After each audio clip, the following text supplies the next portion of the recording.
Fala, meu povo! Hoje a gente vai falar um pouquinho sobre funções essenciais à justiça. Pessoal, eu já vou antecipando para vocês que essa aula vai ser uma aula breve, uma aula até um pouco superficial, porque nós temos aula específica, detalhada sobre isso em teoria geral do processo, tá bom? Que a gente vê, via de regra, com tia Tamires, né? Nossa querida tia Tami.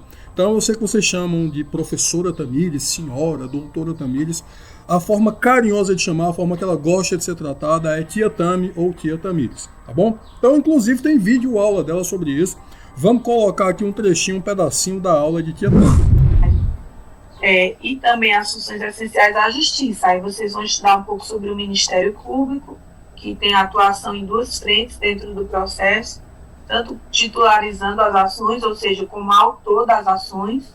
O Ministério Público atua muito como autor das ações, em especial as ações penais públicas são de titularidade do Ministério Público, e como fiscal da lei, em especial nas ações que versam sobre a tutela dos direitos difusos e coletivos, e também em relação às ações que versam sobre interesses de incapazes. Então, vocês vão ter aí uma possibilidade de atuar, por exemplo, dentro do Ministério Público como promotores de justiça e titularizarem as ações penais públicas ou até mesmo as ações civis públicas e protegerem os direitos daquelas pessoas incapazes, e também os direitos de Ministério Público no processo é fundamental, em que pese algumas pessoas confundirem mas apenas dois membros fazem concurso públicas federais.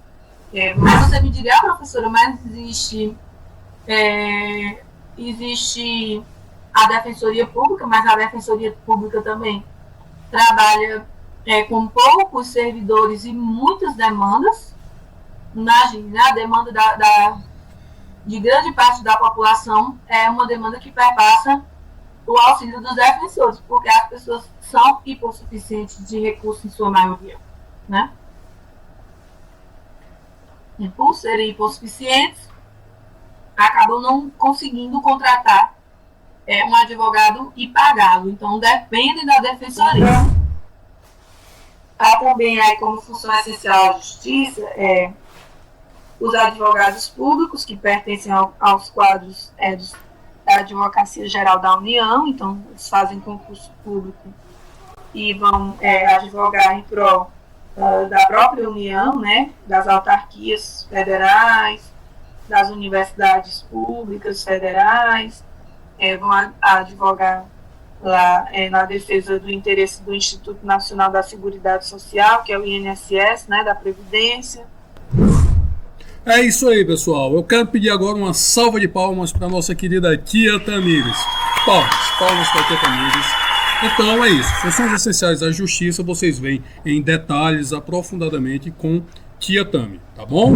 Certo, então pessoal, voltando à nossa aula de direito constitucional, funções essenciais à justiça. Quem são essas danadas? São o Ministério Público, a Advocacia Pública, a Advocacia Privada e Defensoria Pública.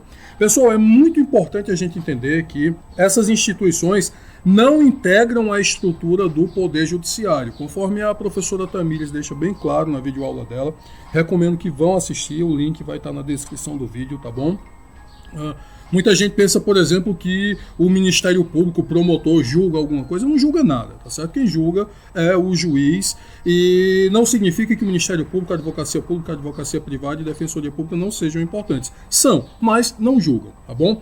Então, não integram a estrutura do Poder Judiciário, não exercem a função jurisdicional, mas atuam perante o Judiciário, e essa sua atuação vai ser essencial ao exercício da função jurisdicional.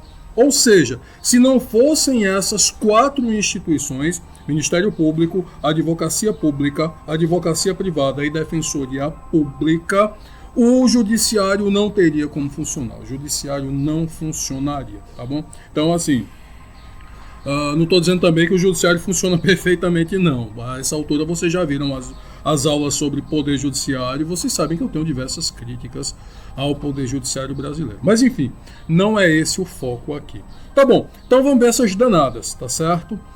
Começando com o Ministério Público. O Ministério Público, pessoal, é uma instituição permanente, essencial à função jurisdicional do Estado e cabe-lhe a defesa da ordem jurídica, do regime democrático e dos interesses sociais e individuais indisponíveis. Como é que vai ser a estrutura do Ministério Público? Como é que o Ministério Público vai estar organizado? A composição do Ministério Público ela vai abranger, de acordo com o artigo 128 da Constituição, o Ministério Público da União, que por sua vez vai se subdividir em Ministério Público Federal, Ministério Público do Trabalho, que vai atuar perante a Justiça do Trabalho, e Ministério Público Federal perante a Justiça Federal, Ministério Público Militar perante a Justiça Militar e o Ministério Público do Distrito Federal e dos territórios. Não existe nenhum território atualmente, mas se vier a ser criado, nós já temos o Ministério Público do Distrito Federal e dos territórios. A gente estudou lá em competência que o Ministério Público do Distrito Federal é mantido pela União. Então o MPDFT, Ministério Público do Distrito Federal e dos territórios, vai integrar o Ministério Público da União. E temos também os Ministérios Públicos dos Estados. Assim como cada Estado membro da nossa federação tem o seu poder judiciário, vai ter também o seu próprio Ministério Público.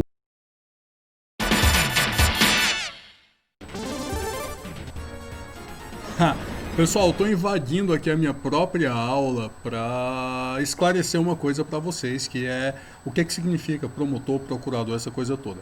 Tá, eu estava vendo o vídeo aqui e percebi que não tinha falado nisso. E por que eu não falei? Muitas vezes, na aula da gente, a gente acaba não falando certas coisas, não esclarecendo certos conceitos, porque a gente lida com isso há tanto tempo que isso parece óbvio. Eu tenho certeza que na tua vida tem coisas que você sabe que não necessariamente as outras pessoas sabem. E, enfim, em algum momento você pode falar dessas coisas e a outra pessoa não entender, e ela não tem a obrigação de entender, não tem a obrigação de saber. E você não explicou para ela porque, enfim, passou despercebido. Na tua cabeça todo mundo sabe do que você está falando. Então é mais ou menos isso. Palavras como promotor e procurador, a gente usa tanto no direito que a gente meio que tem na cabeça da gente que todo mundo sabe o que significa, mas não necessariamente é assim, e isso é um pouco confuso mesmo quando a gente para pensar. Tá, pessoal, o que é promotor e procurador? Depende de onde a gente está falando, tá certo? Se você estiver falando do Ministério Público Estadual, o promotor é o camarada que vai atuar na primeira instância, tá certo? Então, quando você vai no fórum processar alguém ou está sendo processado por alguém, lá no fórum vai ter o promotor, que é o membro do Ministério Público que atua lá, tá certo? Então imagina que você está sendo acusado de um crime e é o promotor que está te acusando. Quando esse processo chegar ao final, se uma das partes recorrer, esse processo vai subir para o Tribunal de Justiça, não é? Lá no Tribunal de Justiça, quem vai tomar conta desse processo é o procurador. Então o procurador é um membro do Ministério Público Estadual que vai atuar na segunda instância, tá bom? É assim que funciona. No Ministério Público Federal, a coisa vai funcionar um pouco diferente. Lá não vai existir esse cargo chamado promotor. A gente vai chamar tudo de procurador, tá certo? Poxa, Pablo, por que é assim? Só para dificultar a vida da gente. Meio que é isso mesmo, tá certo? E como é que eu vou entender isso? Pensa o seguinte, vodka e tequila são duas bebidas alcoólicas, né? Se você tomar 1 litro de vodka, você vai ficar bêbado, talvez entre em coma alcoólico. Da mesma forma, se você tomar 1 litro de tequila todo sozinho. Pablo, mas são coisas diferentes. Mas ambos são bebidas alcoólicas, ambos vão ter o mesmo efeito. É mais ou menos a mesma coisa. Promotor e procurador são nomes diferentes para cargos do Ministério Público, tá certo? Então, é mais ou menos essa lógica. A comparação foi um pouco tosca, mas eu acho que dá para entender, não é? Então, é assim que funciona. Além do procurador, que é membro do Ministério Público, a gente vai ter o procurador, que é integrante da advocacia pública. A gente vai falar dele mais na frente nesse mesmo vídeo, tá bom? Então, é isso, pessoal. Espero que tenha ficado claro para vocês.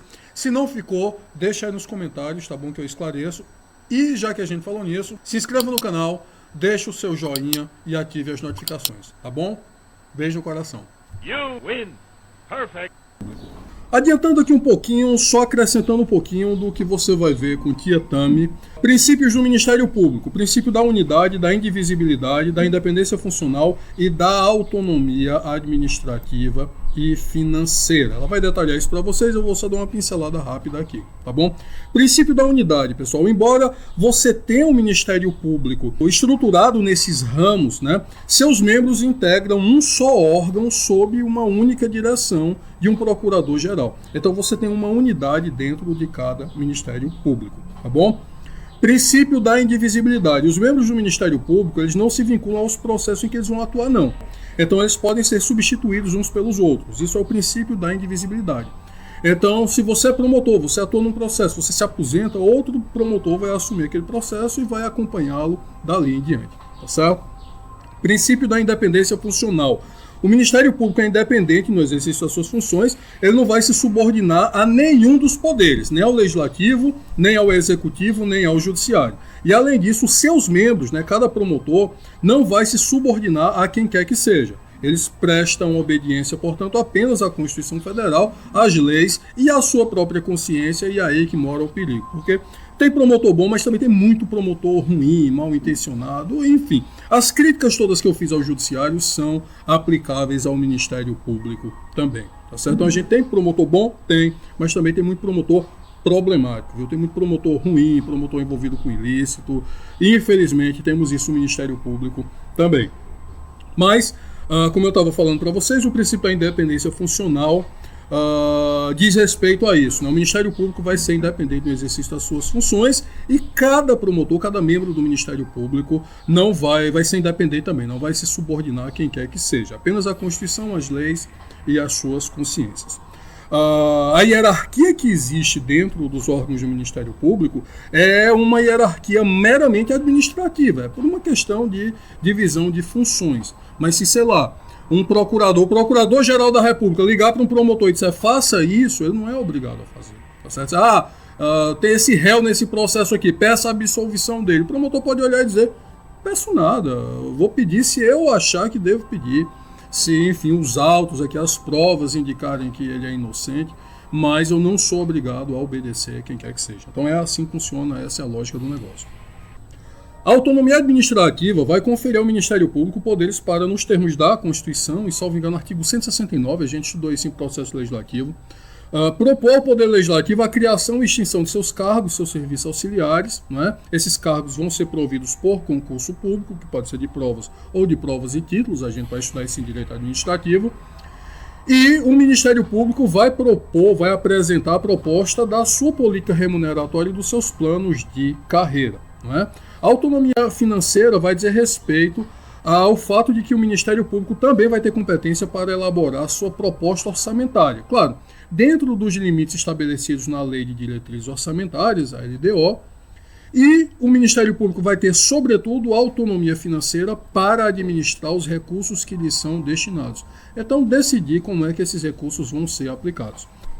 Temos ainda o princípio do promotor natural, assim como a gente tem o princípio do juiz natural, o princípio do promotor natural, que vai proibir designações casuísticas, né, efetuadas pela chefia do Ministério Público ou por quem quer que seja. Então você não pode dizer, esse promotor aqui vai atuar nesse processo porque, sei lá, eu quero beneficiar fulano, eu quero prejudicar fulano. Não, isso não existe, tá certo?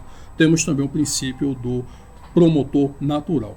Funções do Ministério Público, pessoal, e aqui eu lembro que é o artigo 129, né? Não vou lembrar tudo na ordem, tudo certinho, mas o Ministério Público vai poder promover privativamente a ação penal pública, vai ter o dever de zelar pelo efetivo respeito dos poderes públicos e dos serviços de relevância pública, vai poder promover a ação de inconstitucionalidade ou representação para fins de intervenção da União e dos Estados, defender judicialmente os direitos das populações indígenas, zelar pelo efetivo respeito dos poderes públicos e dos serviços de relevância pública, expedir notificações nos procedimentos que ele instaurar, exercer controle externo da atividade policial, requisitar diligência investigatória, instauração de inquérito policial, além de outras funções variadas aí que lhes sejam atribuídas pela lei e que sejam, claro, compatíveis com o que a Constituição reserva para o Ministério Público. Não é? Lembrando, pessoal, isso é importantíssimo, que é vedada, é proibida a representação judicial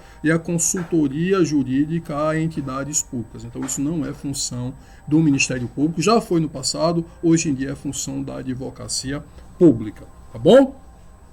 Então, vamos lá, dando sequência, ingresso na carreira. O concurso público vai ser de provas e títulos, vai ser assegurada a participação da OAB. Eu já falei para vocês que o Ministério Público ele tem sua hierarquia administrativa interna, não é? Os procuradores gerais vão ser nomeados pelo chefe do Executivo. O Ministério Público da União vai ter como chefe o Procurador-Geral da República, que é nomeado pelo Presidente da República. E o Ministério Público Estadual vai ter o Procurador-Geral de Justiça, que vai ser nomeado pelo governador do Estado membro, tá bom? Lembrando que no Distrito Federal, quem vai nomear o Procurador-Geral de Justiça vai ser o Presidente da República, tá bom? Isso vai estar no artigo 21 também. O que mais? O que a gente tem mais para falar desse danado? Garantias dos membros são as mesmas dos integrantes do Poder Judiciário. Vitaliciedade obtida a partir de 2 anos, não é? Inamovibilidade, redutibilidade e subsídio. Aqui todas as críticas que eu fiz a essas garantias sendo conferidas aos juízes são aplicáveis também, incidem também no Ministério Público, sobretudo no que diz respeito à inamovibilidade, que eu não vejo nenhum problema essencial nela, mas acho que outras carreiras também deveriam ter essa garantia, e a vitaliciedade, que essa vocês sabem que eu critico demais, porque, enfim, ela é extremamente problemática, e eu discordo que ela seja necessária, uma condição essencial, para que o promotor tenha, enfim, a autonomia que ele possa atuar com isenção. Se isso for verdade, outras carreiras também deveriam ter. Enfim, dá uma olhada lá no vídeo do Poder Judiciário, que é onde eu faço todas essas críticas. A Constituição vai proibir aos membros do Ministério Público que recebam honorários, percentuais, custas processuais em geral, que exerçam a advocacia, isso é de 88 para cá, tá certo? Então talvez você conheça ou tenha ouvido falar de algum promotor que também advoga nas horas vagas, é porque esse camarada entrou no Ministério Público antes da Constituição de 88 e aí ele manteve esse direito adquirido de exercer a advocacia.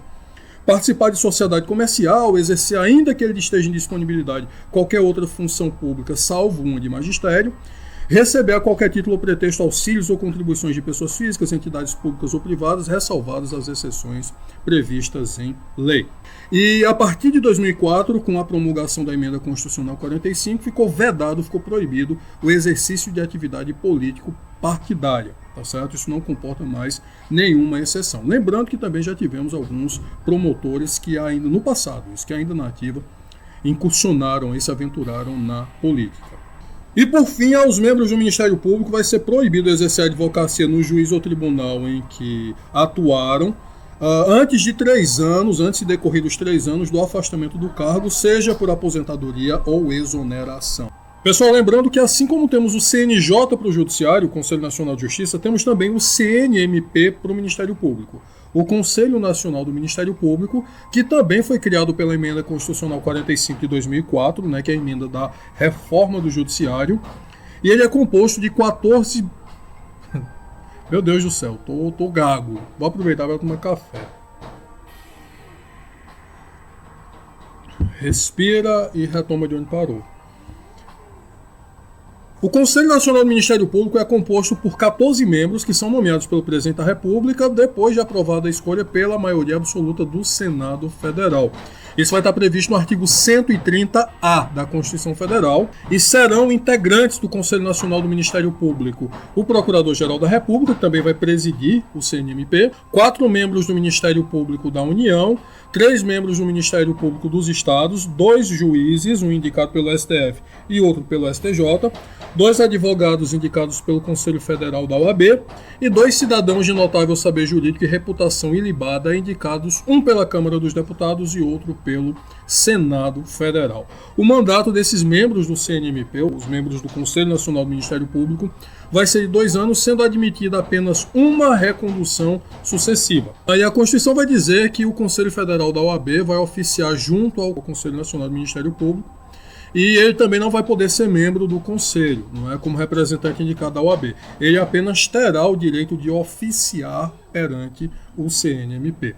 As competências do Conselho Nacional do Ministério Público estão previstas lá no artigo 130-A da Constituição Federal, salvo engano, parágrafo 2º, mas elas todas dizem respeito ao controle da atuação administrativa e financeira do Ministério Público e, claro, o cumprimento dos deveres funcionais dos seus membros, os promotores e procuradores.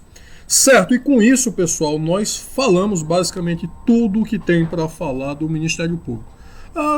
Ou com tudo que teremos para falar aqui, né? A professora Tamires, como eu falei, Tia Tami, vai aprofundar isso muito mais. Lembrando aquelas questões relacionadas ao foro, né? O Procurador-Geral da República é processado e julgado pelo STF nas infrações penais comuns e pelo Senado nos crimes de responsabilidade. Então, é possível também o impeachment para o Procurador-Geral da República. Os promotores vão ser sempre julgados pelo Tribunal de Cima, né? Membros do Ministério Público da União que atuam em juízes de primeiro grau vão ser julgados pelo respectivo Tribunal Regional Federal, TRF. E os membros do Ministério Público Estadual que atuam perante o juiz de primeiro grau vão ser julgados pelo TJ. Então é assim que funciona, você pega essa lógica. Você pega onde ele atua e ele vai ser julgado pelo juízo de cima, tá certo? Pelo tribunal, pelo juízo que estiver acima dele. Os membros do Conselho Nacional do Ministério Público vão ser julgados pelo Senado Federal nos crimes de responsabilidade e nos crimes comuns. Cada membro do Conselho Nacional do Ministério Público vai responder perante seu respectivo foro de acordo com a função por ele originalmente exercida, tá bom? E com isso, finalmente, falamos o que tinha para falar, o que tinha para ser dito sobre o Ministério Público. Ave Maria, o conteúdo mais comprido que um dia de fome, meu Deus. Eu falava uma coisa e lembrava, eita, tem isso, eita, tem aquilo outro, e aí Deus tome de conta. Eu juro a vocês, eu coloquei só 2 slides, porque a minha intenção original era falar tipo 3 minutos, 5 minutos no máximo e seguir adiante. Bom, dando sequência com as funções essenciais à Justiça. Além do Ministério Público, nós vamos ter a Advocacia Pública. Lembrando, pessoal, que no passado os membros do Ministério Público Federal, eles já acumularam essa função de procuradores da República, né, no exercício da Advocacia da União. De 88 para cá, foi criada a carreira específica, não é? A Advocacia Pública, que é essencial à função jurisdicional do Estado, e a função dela cabe-lhe representar as pessoas jurídicas de direito público, judicial e extrajudicialmente, bem como desempenhar as atividades de consultoria e assessoramento que sejam necessárias. Em termos de estrutura orgânica, na esfera federal, nós temos a Procuradoria-Geral da União, que vai ter atribuição residual, né? Então são todas as demandas da União que não envolvam causas de natureza fiscal, que seriam da PGFN. A Consultoria Geral da União, que vai colaborar com o Advogado-Geral da União no assessoramento jurídico do Presidente da República. A Procuradoria-Geral da Fazenda Nacional, PGFN, que vai representar a União em causas de natureza fiscal e executar, claro, a dívida ativa da União, cobranças tributárias, quando são feitas judicialmente. E a Procuradoria-Geral Federal, que vai fazer a representação judicial, extrajudicial, a consultoria e o assessoramento jurídico de todas as autarquias e fundações públicas federais, além de apurar a liquidez e certeza de seus créditos, fazer a inscrição em dívida ativa, etc. São os advogados das autarquias e das fundações públicas de direito público. E temos ainda a Procuradoria-Geral do Banco Central, que é específica, não é? Que vai ser responsável pela assessoria jurídica e representação judicial e extrajudicial do Banco Central do Brasil, que é uma autarquia, mas tem sua procuradoria própria, não é? E por que isso? Porque ela é uma autarquia cuja função é importantíssima e envolve conhecimentos de economia, finanças, contabilidade e etc. Então, exige esse nível de especialização. Então, a Procuradoria-Geral do Banco Central é uma autarquia quem vai caber cuidar da política monetária e do sistema financeiro nacional, nos termos dos artigos 164 e 192 da Constituição Federal de 88. Tá certo? Então, só recapitulando aqui. Voltando agora. Procuradoria-Geral do Banco Central, PGBC, vai representar o Banco Central. Procuradoria-Geral Federal vai representar as autarquias e fundações públicas de direito público. Procuradoria-Geral da Fazenda Nacional, PGFN, vai representar a União em causas de natureza fiscal e executar a dívida ativa da União. CGU, Consultoria Geral da União, vai colaborar com o Advogado-Geral da União no assessoramento jurídico ao Presidente da República, elaborar pareceres e outros trabalhos jurídicos e técnicos. E, por fim, a Procuradoria-Geral da União, a PGU, que vai ter uma atribuição residual. O que não couber para as outras vai sobrar para ela, tá bom? E isso é o que a gente tem para falar da advocacia pública. Certo, Defensoria Pública. Pessoal, antes de passar para a Defensoria Pública, eu quero só chamar a atenção aqui para um detalhe muito interessante. Isso tudo que eu falei sobre a Advocacia Geral da União, Procuradoria Geral da Fazenda Nacional, Procuradoria Geral do Banco Central, etc., são advogados concursados. Então são pessoas que fizeram um concurso público, super disputado, de provas e títulos e tal, e passaram. E a função dessas pessoas é advogar para o poder público. Então, digamos que você processa a União. Quem é que vai representar, quem é que vai defender os interesses da União, melhor dizendo, em juízo? É um desses procuradores, é um desses advogados públicos, tá bom? O que chama de procurador? Porque, enfim, eu creio que isso seja por uma razão histórica. Antes de 88 eram os promotores, os membros do Ministério Público, os promotores e procuradores que faziam a defesa do Estado, né, da União, do Estado-membro, dos municípios, etc. Então, o que acontece? Isso se manteve. Criou-se a carreira da advocacia pública, mas manteve-se a terminologia procurador para confundir a cabeça da gente, tá bom? Então, tá. Mas você processa o Estado-membro, quem é que vai defender os interesses do Estado-membro em juízo? É o procurador do Estado. Tá bom? Carreira boa para fazer concurso, porque você vai ganhar do poder público e você pode manter o seu escritório de advocacia. Você só não pode advogar contra o ente que te paga. Então, se você é um procurador do Estado do Ceará, você não pode advogar contra o Estado do Ceará. Se você é um procurador da União, você não pode advogar contra a União. Enfim, mas a questão são advogados que passam num concurso super disputado e trabalham defendendo, representando o Estado em juízo. E aí agora a gente vai falar da Defensoria Pública, que também são advogados, também são concursados, só que eles não ganham para defender o Estado, eles ganham para ajudar a população. São advogados públicos, pagos pelo poder público, mas para prestar serviços à população. Inclusive, é possível que você recorra à Defensoria Pública para processar o poder público.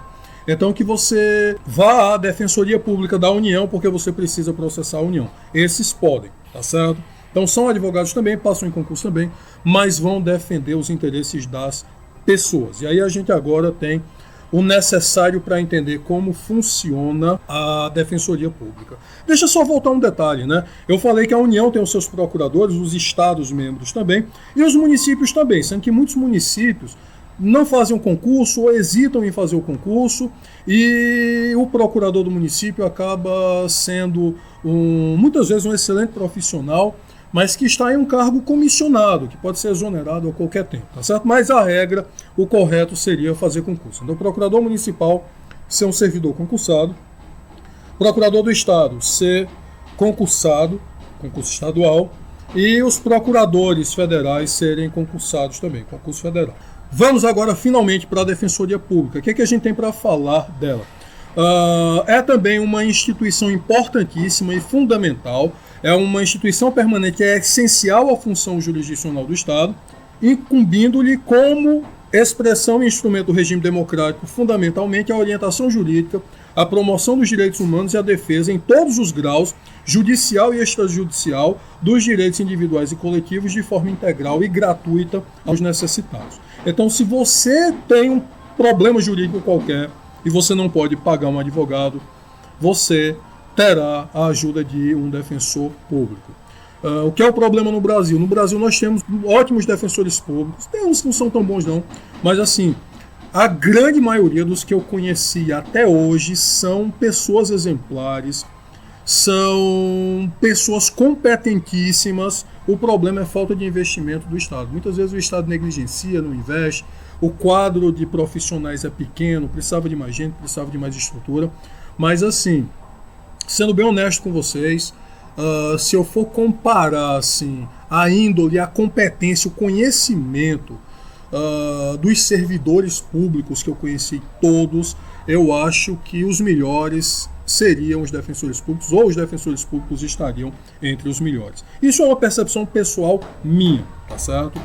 É a impressão que eu tenho. De repente eu dei sorte e só conheci bons defensores. Mas enfim, vale lembrar que a Constituição Federal consagra como um direito individual fundamental a assistência jurídica integral e gratuita a quem comprovar a insuficiência de recurso.